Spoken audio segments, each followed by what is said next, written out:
Dus ik ben vaak heel verwonderd als ik hier rondloop. Bijna 1,5 jaar geleden stond een flink deel van de Klinkse bossen in brand. En dat had een behoorlijke impact. Rook, vuur, ja, dat is heel overweldigend. En je maakt je natuurlijk zorgen om alle dieren die er leven.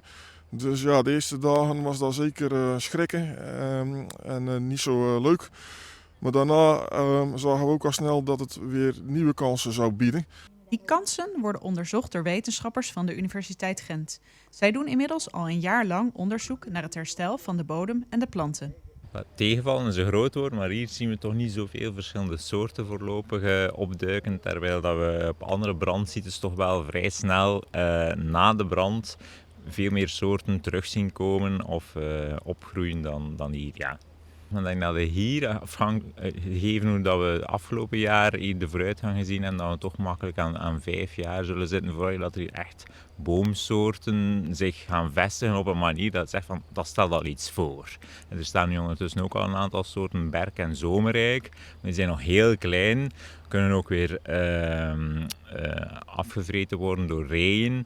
Dus vooral hier dan we kunnen spreken van een succesvolle vestiging, denk ik dat we hier toch wel 5 jaar ver gaan zijn. Als je nu dus het bos bezoekt, zie je vrijwel alleen maar zwartgeblakerde stammen en schapenzuring. Maar dat is niet het hele verhaal. Ja, daar zijn al behoorlijk wat bijzondere dieren gesignaleerd. Ja, met name dan kevers, die dan op die brand afkomen. En ook verschillende soorten paddenstoelen. Dus hier zit een bruine grootoogboktор. Wat je kunt zien is dat deze eiken die zijn een beetje verbrand, half verbrand. Dat is juist ideaal, omdat ze dan nog leven.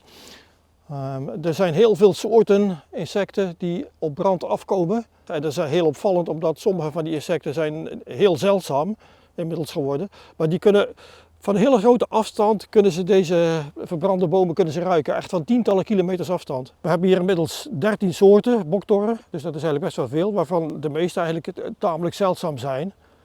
En wat we hieruit afleiden is dat zo'n brand ook gewoon heel positieve gevolgen heeft voor de natuur. Hier zie je een aantal hele kleine paddenstoeltjes. Ik tel er een stuk of 4, 5, 6. Hier ook nog hele kleintjes.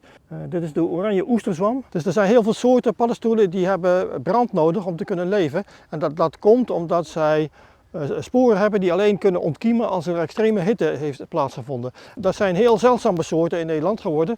En dat komt ook een beetje omdat wij een beetje te klinisch omgaan met het bosbeheer, als ik het zo mag zeggen. De bos mag nergens meer branden, terwijl vroeger overal kleine brandjes waren en brand ook als beheermiddel ook wel ingezet werd. Een jaar geleden was die grond nog helemaal zwart geblakerd.